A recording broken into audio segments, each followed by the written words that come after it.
Well, hello and welcome to this Tuesday's MBE movie news. Yes, I did have to look down at the date there on my iPad because I've not got a clue what day it is these days. I am losing the plot, guys, but look, I digress. Let's get right into it. It's MBE movie news. I am your host, John Christopher Walsh. I'm here to discuss some very interesting movie news breaking over the course of the last couple of days, in truth, but this particular headline has just broke today, and it's all about Alfred Molina. He is set to return as Dr. Octopus in Spider-Man 3. Absolutely tremendous news. First off, I spoke about this a couple of weeks ago, maybe even as far back as a month ago. THR was it? I think I've just read THR have confirmed it. It was initially being reported that there was interest in bringing back Alfred, and that he was interested too. This was a man who spoke very, very glowingly of his time working with Sam Raimi back in 2002's Spider-Man 2. Was 2002, I'm absolutely certain. 2004 Spider-Man 2, the first Spider-Man came out in 2002. He spoke glowingly of it. It was a very happy bunny working on that movie. It was some of the best times of his acting career, he says, and he was absolutely looking forward to perhaps one day returning as the character of Dr. Octopus. Of course, he died, so I don't know why he was saying that. He may have had some foresight that we would get a strange multiverse set up. But look, he's back. It's been confirmed, there you go. Following initial reports that circulated late last month, THR has confirmed that Alfred Molina will return to the role that he first tackled in 2004 Spider-Man 2. This makes him a second actor from a non-MCU Spider-Man movie to resume playing the same villain as Jamie Foxx is returning as Electro. That's not technically true. He's the third actor because J.K. Simmons is returning as J. Jonah Jameson, who of course he played in the Sam Raimi trilogy as well. He was previously played in 2014's Amazing Spider-Man 2. Benedict Cumberbatch is also on board to reprise Dr. Stephen Strange. Now look, I have got multiple articles open regarding this and other news breaking regarding Spider-Man 3. First off the bat, really happy about this. Alfred Molina is a tremendous actor, and what he done with the Dr. Octopus character in the 2004 Spider-Man 2 movie was, as I've read on other places, and I completely agree, groundbreaking, if I can speak. I'm not Jonathan Ross, I can't pronounce my R's, I do assure you. It was groundbreaking. It was the first time we got a serious, multifaceted villain perform. Well, that's perhaps not true. Jack Nicholson technically maybe done it with the Joker, but that Jack Napier character, it was bordering on campy. Hi, how you doing there? What Tim Burton done with that movie was he took the comic book genre from the campiness of the 60s, put a dark edge on it, Tim Burton edge, and brought it into a modern era. But it was still bordering on campy. I'm glad you're dead and stuff like that. It was still a campy performance from Jack Nicholson. What Alfred Molina done with the Dr. Octopus character and that villainous performance was he made it a little bit interesting. He put a human slant on it. It was a guy you felt sorry for. He lost his wife. He was losing control of his mental faculties via these arms. Things were getting interesting. And then of course he sacrificed himself at the end. So this was the first sort of grey zone performance. It wasn't a 2D villainous performance, and I'm so glad to see this guy is going to be flexing his acting muscles in the MCU over the course of the next, well, it's going to be out next year, isn't it? Let's be honest. So it's going to be exciting times, man. I'm super pleased. But look, there's another article I have opened sort of relating to this. I'm not going to read the entire article because I've not got time for it. It's all about Spider-Man 3 and a potential Spider-Verse Sinister Six movie, and this is really coming out because of the news circulating regarding Alfred Molina coming back. And I agree, I think this is posing a likelihood that we are going to be getting a Sinister Six movie. You see here, there's a long list of things getting wrote about in this article regarding this news, but look, man, I think it's true. I think we will see Mysterio coming in. I think Jake Gyllenhaal will be there. He's part of the Sinister Six. I think we'll see Vulture, of course. Michael Keaton popped up in Homecoming. I think he'll be there. I think we'll see Scorpion, the little guy he was talking to in the end credits. I do believe that Electro will be in. I think he's a part of the Sinister Six in the comics. I think he will be here in this movie as well. I do believe we will be getting perhaps another version of another character from the Sinister Six, but obviously I mean, I'm crap at maths at the best of times, but Doctor Octopus, Vulture, Mysterio, Scorpion. Potentially, we could get maybe a Vincent D'Onofrio version of Kingpin, I don't know.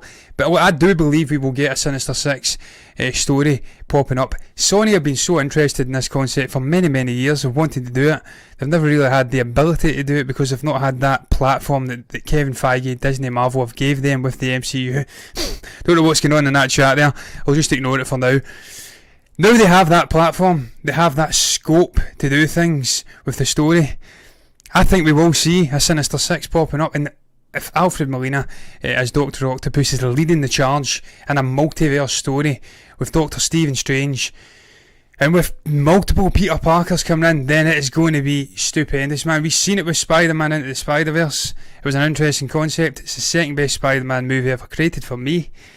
You put that in a live action setting and you add in Tom Holland, you add in Tobey Maguire and Andrew Garfield, man, it's a match made in heaven. And that's going to bring me on to the second topic. It's all interconnecting in. I was going to make it one topic, but I've changed my mind. I'm going to split it up. Reports are suggesting that Sony and Disney Marvel, this duo sort of coming together of two amazing studios, reports are suggesting they have cast a second Peter Parker and Mary Jane. Andrew Garfield and Kirsten Dunst, if I can speak, are reportedly going to be returning as Peter Parker and Mary Jane in the upcoming Spider-Man 3. We have got reports from Collider that a deal has been struck with both Garfield and Dunst to join the MCU. Garfield, who starred of course as Peter Parker Spider-Man in the Amazing Spider-Man, and the sequel will be back, though it's not clear if he will be suiting up. Of course he'll be suiting up. He's not going to come into a Spider-Man movie, portray the character of Peter Parker from an alternate universe and not suit up. What a ridiculous thing and ridiculous notion to put out there, man. And incidentally, this is CBR, you should know better. You're a comic book website. It says she'll play Mary Jane Watson she played Mary Jane Watson in the original 3 Spider-Man films from Sam Raimi. She will return to her iconic role. Now, there is other reports coming in as well. That's following, of course, the news that Alfred Molina will be coming back. There's other reports that, not that one, that is not the one I was looking for at all, really. I'll try and bring up the one I was looking for. I don't think I've even got it. It's not even there. But look, I digress. I'll bring this down. We don't need it now. The other reports are that we could potentially be getting Tobey Maguire coming back. He is in talks with the studio to return as his role. Now, they're saying that this isn't set in stone, that it all could collapse like a house of cards. I don't believe it will. Personally, I think that if you're bringing in Andrew Garfield, you're bringing in Kirsten Dunst from the original Spider-Man movies, it would make logical sense that the next step would be to bring back Tobey Maguire. You have a Spider-Man, a Peter Parker from a different set of movies, with a Mary Jane from a different set of movies. Now, I understand Jamie Foxx's Electro is coming, he's going to be different. I understand we've got different versions of characters with J. Jonah Jameson already, so it's possible we could see a situation whereby we have Andrew Garfield's Peter Parker Spider-Man mixing with Tobey Maguire's Mary Jane character. Understand that's a possibility. I don't think it'll collapse like a house of cards, though. I do believe Tobey Maguire will appear in this movie. I do believe that the talks will be merely formal. You just get in there, you get them done. It'll be a formality, that's the word I'm looking for. And that he will indeed come back. He's not going to knock this back, man. A chance to portray Spider-Man in a trio of Spider-Men. Is that how you say it? Spider-Man characters within the one movie. That's such an interesting concept. And of course, I've been speaking with Stephen about this over the last few weeks, months now, about how I believe this is going to be Spider-Man's version of Civil War. And of course, if you cast your mind back to when Civil War came out, the fanfare, the build-up, the heavy promotional push, you had Robert Downey Jr. facing off against Chris Evans behind the scenes. How big an event that was. It was almost like an Avengers movie. It was like an Avengers 1.5. I can't even recall the timeline now. 2.5. That was a 2.5. And it was a huge event. So if they can recapture this with Spider-Man 3, not only for storytelling purposes, having an epic ensemble piece with 3 Spider-Man characters, with Alfred Molina's Doctor Octopus, Michael Keaton's Vulture, potentially Mysterio coming back, Jake Gyllenhaal, potentially Vincent D'Onofrio's Kingpin, a Sinister Six, maybe even Venom, Tom Hardy. If they can recapture the magic of Civil War and inject it into this Spider-Man 3 movie, man, it could be absolutely magical. It really could be stupendous for MCU fans, for comic book fans in general. And then, as a sort of aside to that, I've kind of lost my train of thought. I was about to say something, but it went off in such a long-winded sort of ranting tangent. I've kind of lost my train of thought. Civil War, let's try and think back. What was I going to say here? Incidentally, I'm looking forward to it as well. Really looking forward to seeing Spider-Man 3 now.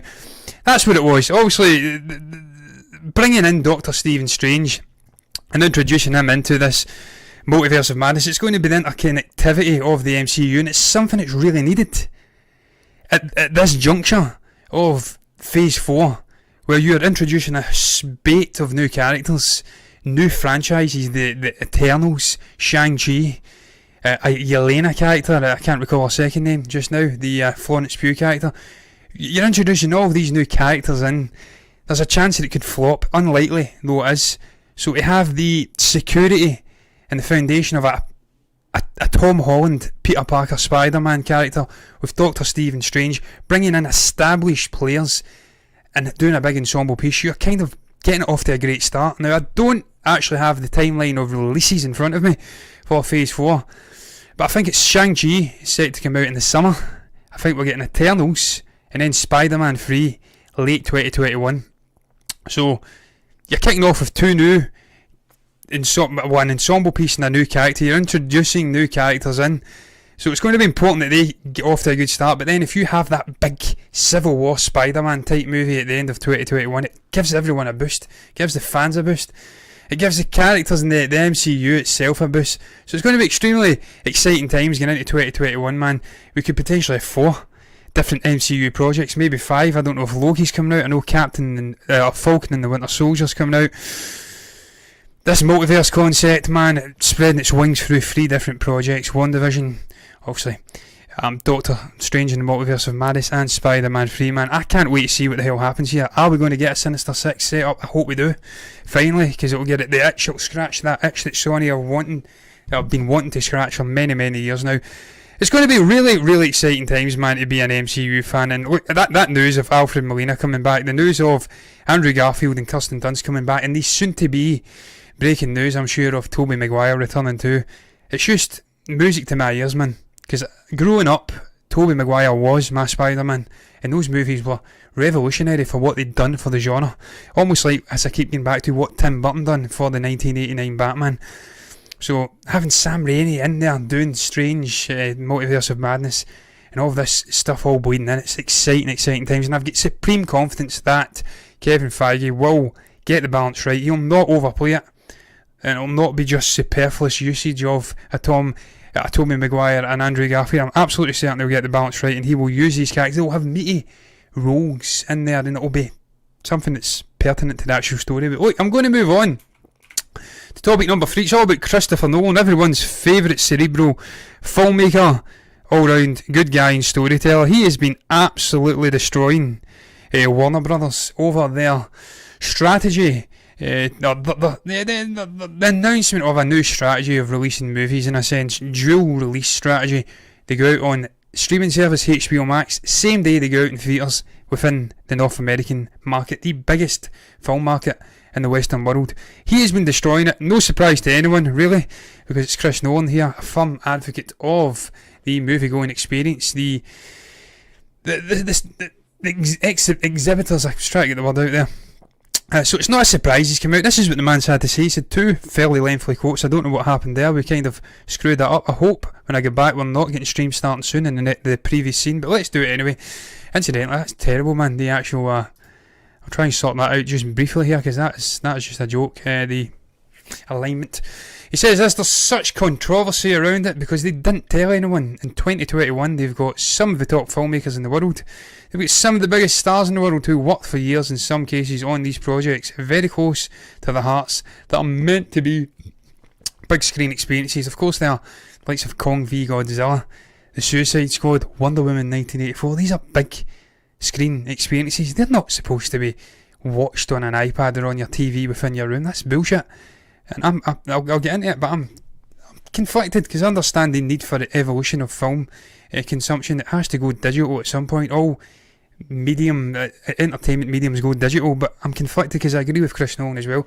But he says this, they're meant to be out there for the widest possible audiences, and now they're being used as a loss leader for the streaming service, for the fledgling streaming service without any consultation. So there's a lot of controversy. It's very, very, very, very messy. A real bait and switch. Yeah, it's sort of not how you treat filmmakers and stars and people who these guys have given a lot for these projects. They deserve to be consulted and spoken to about what is going to happen with their work. The shite little graphic did come up there. Damn you. I agree with Chris Nolan. Look, we spoke about it yesterday briefly. Legendary Entertainment, the people who funded the upcoming June movie, or not, was it June? I think it may have been Wonder Woman 1984, I take it back, sorry. They put most of the money in to actually pay for the budget for the movie. They weren't consulted when this announcement was put out. Before this announcement was put out to release movies simultaneously on a streaming service and in theatres, they were never consulted, and that's wrong. And it's also wrong not to consult the likes of James Gunn and Denis Villeneuve, who have been shocked by this news, who are upset, perhaps even angry, about the notion of their movies, which they've put blood, sweat and tears into, going straight to a streaming service on day one. And I find it heartwarming in a sense as well that they actually care about the industry, about the theatres, about the thousands of jobs within these theatre companies, about filmmakers and them getting the fruits of their labour shown on the biggest screen possible in a communal experience. I find it heartwarming that these big name filmmakers actually care about the little man. Of course, there's going to be a sense of self-absorbed stuff going on within there too. It's financial elements going on. It will not make as much money if it's on a streaming service, in a streaming service and on in a theatre at the same time, if it, as opposed to it being solely in a theatre and people being forced out to pay for it. It'll make less money, so there's a degree of selfishness there as well. I'm not naive, but I agree, man. I agree. It's terrible the way they've handled this, and whilst I'm conflicted because I want to see all entertainment consumption moving and evolving, and streaming services are really important to that process, but I also agree, I'm a firm advocate of going to the theatres and watching things, and it's wrong the way they've done it, and it's wrong that we're getting to see potentially having to watch in certain markets. It'll probably not even affect here, so it doesn't really matter to me, but it's wrong that movies like Kong v Godzilla June are going to be allowed to be watched in a house. That's terrible, man. Absolutely god awful. But look, this is what else he's had to say before I round it up. It's going to be a short topic here. Some of our industry's biggest filmmakers and most important movie stars went to bed the night before thinking they were working for the greatest movie studio, and woke up to find out they were working for the worst streaming service. That's a boot in the balls there for Warner Brothers. Warner Brothers had an incredible machine for getting a filmmaker's work out everywhere, both in theatres and in the home, and they're dismantling it as we speak. They don't even understand what they're losing.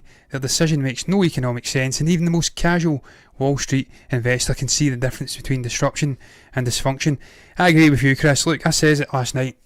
This pandemic will not be a thing by the middle of next year. It'll be gone, the vaccines will be rolled out, there'll be herd immunity. Movie theatres will be back opened. There is no need to continue this strategy moving forward. And I had another article opened as well, which suggests that this is going to remain even after 2021, that it's all a farce, this talk of it being pandemic sort of rules. They will continue on into the future, into the sunset, with this dual release strategy that human behaviourists have said, in a sense that people won't go back to theatres because they're that used to sitting in the house watching it. So they're going to continue, and it's wrong as hell, man. And he's absolutely right what he says, that it's, yeah, they went from working with one of the greatest movie studios in the history of film to working for the worst streaming service. This is a streaming service that isn't on a par with an Amazon Prime, isn't on a par with a Netflix, that's fighting head to head with Apple TV Plus, with these spate of newcomers, and they're sort of banking and restructuring their entire movie making process to focus on streaming. And it's very strange, and Disney are doing it too. And I suppose they have to look after the bottom number, in a sense, their own finances. They don't want to go out of business. For theatre companies, they don't really give a shit about, in truth. They don't care about the little man. These big names like Bob Iger and whoever the hell is involved in all of these other studios, similar figures. They don't care, and that's fine. But look, I tell you what, final thing I'll say, when Chris Nolan is coming out railing against you, making statements like that, when you've got James Gunn and Denis Villeneuve, and I think I've got another article open that actually suggests that a spate of directors and people in general are really looking to boycott Warner Brothers and potentially not allowing their movies to go to them. When you have this happening, this sort of backlash, I can't see any foreseeable way in which Warner Brothers continue on with this strategy. I can't see how it lasts. Ultimately I think they will back down, because if you've not got any filmmakers working for you, you've not got any films come to your studio, then you can't make any money because you're a film studio. And if you have no films, then you cease to exist. So time will tell, man. I think all entertainment consumption will move to digital, as I keep saying, at some point or another, but it's very, very sudden. And they're not taking into account how important the communal movie-going experience is. That's something that's absolutely pertinent to the whole industry. If you lose that, you lose something tangible, and I'm not for that at all. But look, I'm going to move on to topic number 4 here, and it's all about Chris Evans. I'm going to try and bring the actual article up, because to be quite frank, I've got that many articles opened and I can't see it in front of me. This is coming in from Digital Spy. There's a lot of quotes in here. I don't think I'll be watching or reading the vast majority of these quotes, but general gist of it is Chris Evans' new Netflix movie will kick off an MCU-esque series. It is a new action sort of thriller movie series, potentially being buffed out of Grey Man. And look, I think we spoke about this at some point in a previous show, but look, this sounds very, very interesting indeed. It's been likened to The Winter Soldier. Me reading it in terms of the themes and the overall vibe of the movie, and reading about it and reading the quotes from the Russo brothers, gives me vibes of The Fugitive too, with Tommy Lee Jones and Harrison Ford, one man being chased by the other all across the place. Just the thriller nature of it, the sort of finger nails digging into the seat element of it, where is he going to get caught, is he not going to get caught? That's something we need to see more of. We need to get back to those sort of action movies that had a heart, that had something different going on. It wasn't just a blockbuster flick that you watched and you consumed copious amounts of popcorn with. You need to have a cerebral edge to these action movies. Christopher McQuarrie's tried to do it with the Mission Impossible franchise. Bond's always had it to an extent. And obviously Bourne Ultimatum and Bourne and all of those movies as well from the early 2000s, they had that element to a degree as well. There's not enough though. We need more of these. And the Russo brothers are involved, and these guys they know what they're doing when it comes to action, let's be honest. What they've said here is what we're doing on Grey Man, it's different, as we're not going to answer every question in the first movie, and that's good. I like that. I like some cliffhanger action myself. This is being conceived as a series of films, and again, potentially branching out. We could follow other characters, but we're not going to answer every question to the movie, so you're going to finish a movie and have a complete story. But you're still going to have questions about the wider universe, and we've seen it with John Wick as well. John Wick dropped us into this mucky criminal underworld, gave us sort of yearning for more, and then in the second movie they expanded it out and they have us hooked now. We're getting continental TV shows, we're getting multiple movies, further sort of evolving and enveloping you in this murky world, and that's great. I like to see that. I like to see action movies expanding out. If there's any genre that can do that, then it is action. Because I keep going back to it. Mission Impossible, Bond, Bourne, Charlie's Angels.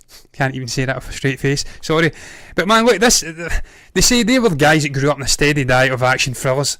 And as I keep saying, look man, we've got Ryan, I think it's Ryan Gosling, it's in it. Pretty damn sure it's Ryan Gosling. I'm going to actually look down the article here and just double check. It's Ryan Gosling's in it. He's a freelance assassin, and he's being chased by a former CIA operative, Court Gentry. He's actually the former CIA Court Gentry. He's been chased by an actual CIA cohort who is Chris Evans. Very intriguing, man. It's very intriguing to see Chris Evans playing the yin to the yang of a Captain America. He was the man being chased by Hydra, by the state in Winter Soldier. Now he's going to be the man doing the chasing. Very, very intriguing indeed. Alfred Molina, I can't even read that, sorry, my eyesight is going. Returning Dr. Octopus and Spider-Man 3. Oh my god, that would be cool. Man, it's looking like we're getting Tobey Maguire. It's looking like we're getting Andrew Garfield and Kirsten Dunst. They're all coming back, man. J. Jonah Jameson's already, or J.K. Simmons is already there. We're getting the return of the gang. We're getting Electro coming back in a different, more cooler vein. All these characters are all coming in, and it's going to be absolutely tremendous. I keep saying it, Civil War of Spider-Man. That's what we're getting here.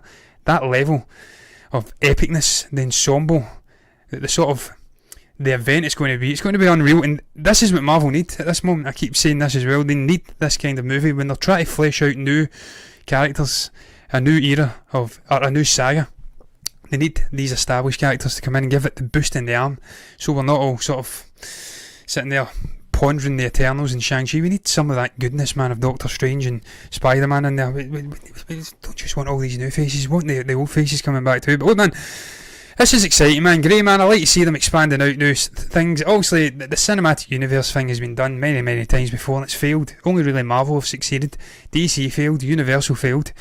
There's talk about an expanded universe Sherlock Holmes with Robert Downey Jr. That will fail as well. This could succeed because it's the Russo brothers and these guys truly do understand what it takes to make a good action movie. They've made a Lord knows a good amount of them for Marvel. So I'm excited for that, man. But I'm going to move on to the penultimate topic. I'm rattling through this rapid. For real, they are so coming back.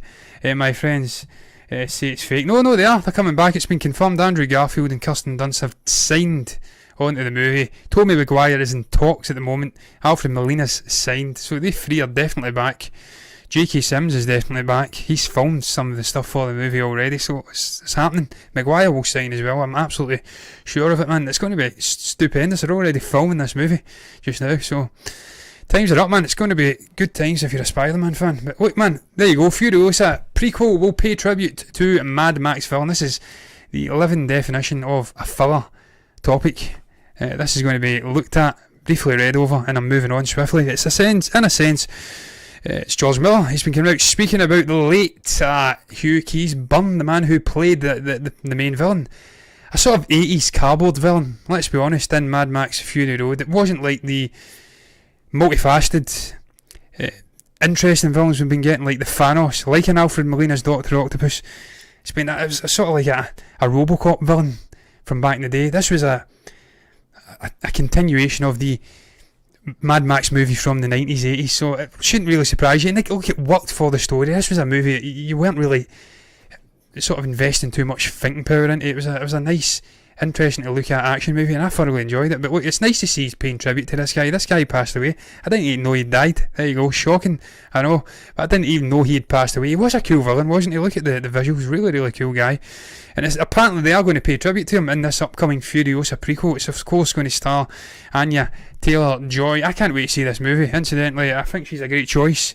Charlize Theron done a brilliant job, almost taking the limelight off Tom Hardy, who was playing Mad Max in a Mad Max movie. It was an interesting story. She's an interesting character coming from a dark place, this oasis that gets ripped away, and she's thrust into this mucky world of multiple wives and an imposing figure like that guy that I just brought up there. And it's going to be an interesting story just in general to see how they're going to sort of splay this character out, how Joy will come in and give her own unique, I don't know, flash to it, is that even the right word? I don't know, unique little take on the character, because of course Theron's such a good actor and she's synonymous with that character now. But look, I don't even know how he's going to pay tribute to Immortan Joe, because I've read this article many times and it's not like I suppose he's going to be in the movie in some regard or be mentioned, but it's nice to see, man, he's going to pay tribute to the guy anyway. I'm trying to look through the article there and even now I can't see anything about it. But yeah, it's nice, man. Can't wait to see this. Can't wait to see George Miller giving us more Mad Max movies, man. If they're anything like Fury Road, then we're on to a good time, I have to say. Look, incidentally, she's been speaking about it. She fell in love with Furiosa. You're always going to say that. It's your next role, so you're not going to say the character was shit. I took it for money. But look, man, I'm going to move on. I told you it was short and sweet. Final topic, and this is, again, pure and utter, unabated filter topic, man. It's just in a sense looking at Simu Liu, who's playing Shang-Chi in the upcoming summer blockbuster of next year, hopefully. That is Shang-Chi and the Legend of the Ten Rings. The man's been showing off his physique, and look, it's always interesting. We've seen, of course, Camille Nanjiani showing us his hard work. Now that paid off. Let's see, what is this? I'll try and read. Do you think that Alfred Molina will stay in the MCU as Dr. Octopus? I hope so. He is a great Doctor. Oh, he is. He was brilliant. It was a great take on the character too. The way he sort of humanised him through his performance, it was brilliant. And he has no reason to return to the Raimi universe. His wife is dead. Yeah, I don't know if he'll continue on, man. It's I don't know. I think this will almost be a Spider-Man into the Spider-Verse meets live action. I think it'll be self-contained. I think he'll ultimately be shunted off unless Sony have a say and they want to continue this sort of Sinister Six vibe. I think this will be a Sinister Six movie. I think we'll have, I keep saying it, I'm trying to count them. Doc Ock, Vulture, Scorpion. I'm pretty sure he was set up in the first movie in the end credits. Mysterio coming back, and then it could be a toss up between a Venom or maybe even a Mobius coming in. If I was to put my money on, bet on it, I think it would be Venom. And then you look at the other potential ones. Kang the Conqueror's another guy who's renowned with Sinister Six. Not really going to introduce him in this movie though. I think he would get his own sort of grandiose entrance, and then they continue off with that vibe. But maybe they do, and then maybe Kang continues on. But I don't know if Doc Ock, I mean, Alfred's getting a little bit on in age, and does he get the legs in him to go another 5, 6, 7 years? I mean, it takes 2-3 years to make a movie these days, so I don't know, man. I don't know if it continue. I'd love to see him continue. I don't know if it's possible though. I certainly don't think we'll get multiple Spider-Man characters moving out of this. It's going to be Tom Holland. He'll just get the helping hand from Tobey Maguire and Andrew Garfield. If Tobey comes back, he better come back, man. He's my Peter Parker. But look, man, what a physique. Simu is he's put the pounds on, he's put the muscle on. Oh, this guy's brilliant. I spoke about him before. His entrance at Comic-Con, it was superb, really. He's so charismatic, he was so bubbly. He bounced onto the stage and I was immediately assured that this guy was right for the role. And I spoke about this character last week, potentially a James Bond style character being introduced into the MCU. His connections with the MI6 in the UK could introduce a captain. Is it Captain Britain? I can never remember his name. There's talk of him getting introduced to the MCU at some point. This guy's connections could facilitate that, if you like. We could have a secret agent spy movie in the MCU, and then he's a man out of time too, coming from another country. He's out of sync with the other Avengers and characters. So you've got that sort of Steve Rogers vibe to him too. And look, as you can see behind me, huge, and on my head, huge Steve Rogers fan. So if we get another character like that, then I'm absolutely on board for it. And this guy's perfect, man. He's put the work in, so hats off to him. As a guy who does weight training, and I don't look anywhere near as good as that, I can respect the absolute balls to the wall hard work and effort it takes, discipline. But look, man, I'm going to round the show up. What is your thoughts on the topics I touched upon on today's show? What is your thoughts on that news that Alfred Molina is coming back as Dr. Oct in Spider-Man 3? Is that something that intrigues you? Are you excited about a potential Sinister Six and multiverse movie? Is it something you feel compelled to speak about? Well, if you do, you can comment below. What's your thoughts on this whole Warner Brothers shenanigans? Do you agree with Chris Nolan that it is an absolute affront to filmmakers and fans alike who like to go to theatres, that these guys are sort of circumventing the process? We've got another comment here before I round it up. I heard they wanted to get Will Smith as Doc Ock in Amazing Spider-Man. Would you like to see Will Smith be Doc Ock as Doc Ock for the MCU? Will Smith's a great guy, man, isn't he? He's such a, again, charismatic, bigger than life guy, but anything's possible, I suppose.